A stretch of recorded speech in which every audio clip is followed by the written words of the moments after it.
Hi there, my name is Carmen, I'm a midwife and I'm here to talk to you today about hand expressing or antenatal harvesting of colostrum.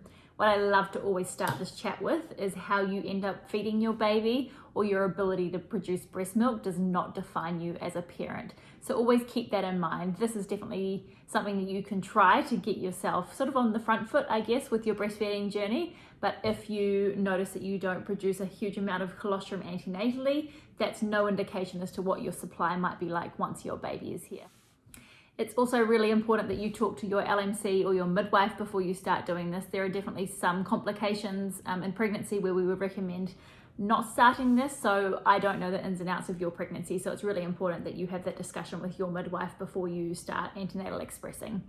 For majority of people, if everything is low risk and things are healthy and well, then you can normally start this from 36 weeks pregnant. What I always recommend to people is that if you start doing this and you notice an increase in Braxton Hicks or painful contractions, then it's important that you stop and wait a little bit longer until you're over that safe mark of 37 weeks.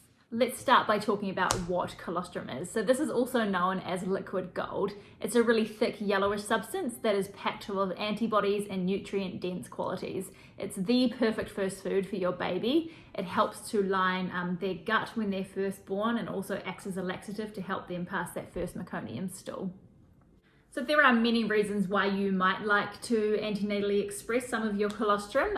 One of the things I talk to my families a lot about is that it becomes a way for you to know how to do it. Often at the hospital or the birthing center, if we need to express some extra milk for your baby, then one of the staff needs to be doing that. So if you can do that yourself, then that's a great skill to have.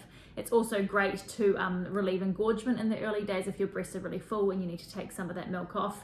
And one of the main reasons I talk to my families about is that it means that you get to know your breasts and how they work. I mean, a lot of people feel like they know their breasts, but you really get to know them in a new and different way when your baby arrives and you start expressing and breastfeeding. So there's some of the really great sort of benefits to it in the early days. Then we've got all the things that are related to your baby. So if you are separated from your baby for any reason, then it means that we've got some extra food that we can feed your baby instead of formula at times. Sometimes it comes down to if your baby isn't latching or having difficulty removing the milk from the breast, then that's a way that we can give them colostrum without having to turn to other methods. Often we talk about something called night 2 when you're breastfeeding, and if you've done some antenatal classes or some learning, then you've probably heard about this, but on the second night, babies want to feed and feed and feed, so that can be quite tiring for mum. So often having some antenatal express milk, then dad can often give baby a little bit of milk while mum has a little bit of a rest. Then we've got some of the reasons directly related to your baby. So if there are potential health concerns there, if we know that mum is a diabetic, we know that those babies have a higher chance of needing supplementation with their feed. So if we can give breast milk instead of formula, then that can be a great option if that's what you choose. So babies with mums of diabetes, if your baby has low blood sugars, so often we see this in babies that are either quite large or very little, so a large for gestational age baby or a small for gestational age baby or a growth restricted baby. If you have a baby with known health concerns like a cleft palate and we know they're going to have issues breastfeeding, then having a little stash of colostrum can be really useful for that. Another reason might be with multiple pregnancies. So if you have twins on board and you do make it to term, so from 36 weeks onwards, you could hand express because we know the demands on mum are a little bit higher and having babies are generally a little bit smaller at times. So that might be a reason why you want to have extra there. The other thing I talk to my families a lot about is if you've had a history of difficulties, so if you haven't had a positive breastfeeding experience before or had issues with baby latching in the early days, then this can be a really great way to sort of, again, like I said before, get on the front foot before you start your breastfeeding journey. One other thing to mention during this is that what you take off in your pregnancy won't decrease the volume that's available to your baby once they're born. I often have women that can express large volumes and they often say that they're concerned that it will run out as such, but that won't happen. Your colostrum can also change, so often when people start expressing they notice that it can be quite gold or yellowy, and as time goes on the color can change, and that is really normal. Once baby's here, they still have all that goodness available to them, so you don't have to be concerned about running out before your baby arrives. I do have a great little video I want to show you next of a lovely friend of mine who agreed to do some hand expressing for me, so I can show you that in real life. But what I thought we would talk through is just how to do it step by step with my little model here. So what you want to start doing is from 36 weeks, you can do this once or twice a day, and you don't have to do it every day. It probably depends on the volumes you're getting, but it is something that you could start doing daily. And I normally do suggest that the best time to do it is after like a warm shower. So when you're in the shower, what I normally suggest to people to do is start by massaging. So whether you want to do little round circles or whether you want to do little strokes or kind of just little pushes and squeezes, anything to just start massaging that breast tissue around your areola. So all the milk ducts sort of flow through here to the edge of the nipple. So what we have to remember is that we're actually focusing on more around the areola than the actual areola and nipple itself. So start by having a warm shower or putting some hot compress on there to warm your breast up.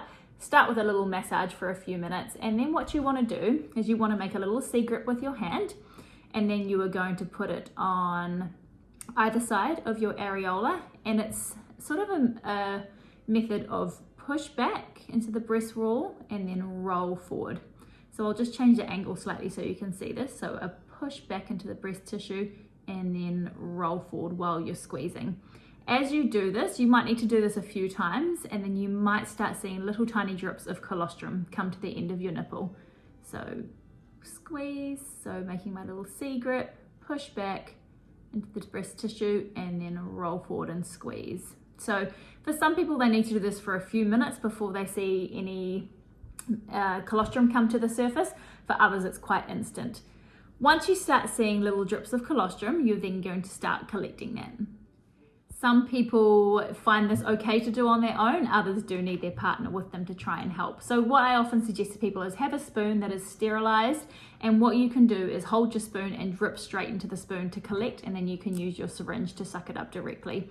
Otherwise, the other option, if you're feeling confident, is to, when you do your little squeeze, if a little drip comes to the edge, then you just collect from there, suck it up directly, and then do another squeeze, another drip, start sucking. But you do have to feel quite confident in doing this on your own.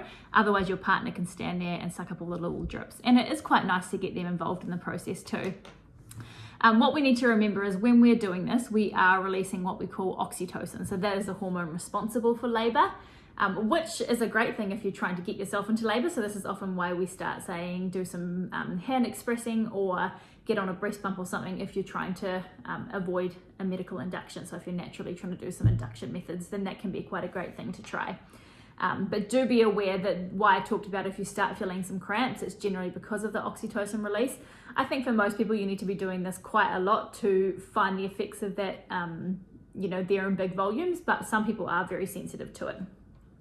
So what we'll just quickly look at now is once you have your little syringe here of colostrum, if you can ideally buy syringes that have a little cap on them, then you just pop your cap on. If you can either write, you might need to write directly on the packet here, the date and time, and just pop it back in there. Or otherwise, if you're a hospital or you've got little stickers made yourself, then you can just get a little sticker here, write the date and time and the name, and then just wrap it around here. And then you're just going to pop that directly into the freezer. That can stay, or in the fridge if you want. It can stay in the fridge up to 3 to 4 days, and then in a freezer you can stay for 3 to 6 months. So you've got a long time where that can be stored before you need to use it.